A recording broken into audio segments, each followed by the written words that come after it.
بسم اللہ الرحمن الرحیم۔ السلام علیکم ورحمۃ اللہ وبرکاتہ۔ عابد راجہ چینل کی طرف سے آج میں اپنے دوستوں کو رسول اللہ صلی اللہ علیہ وآلہ وسلم کا ایک بہت ہی پیارا فرمان بتاؤں گا۔ آپ دوستوں نے اس پر ضرور عمل کرنا ہے۔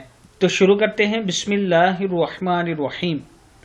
رسول اللہ صلی اللہ علیہ وآلہ وسلم نے فرمایا، اگر کوئی شخص ایک کپڑا 10 درہم میں خریدے اور ان 10 درہم میں سے ایک درہم حرام ذرائع سے آیا ہو تو جب تک وہ کپڑا جسم پر رہے گا اس شخص کی کوئی نماز بھی نہیں اللہ کے ہاں قبول ہوگی۔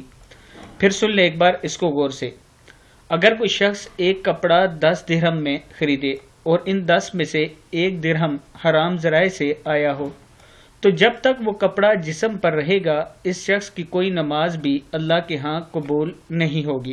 کتاب کا حوالہ یہ نیچے موجود ہے، آپ دیکھ سکتے ہیں۔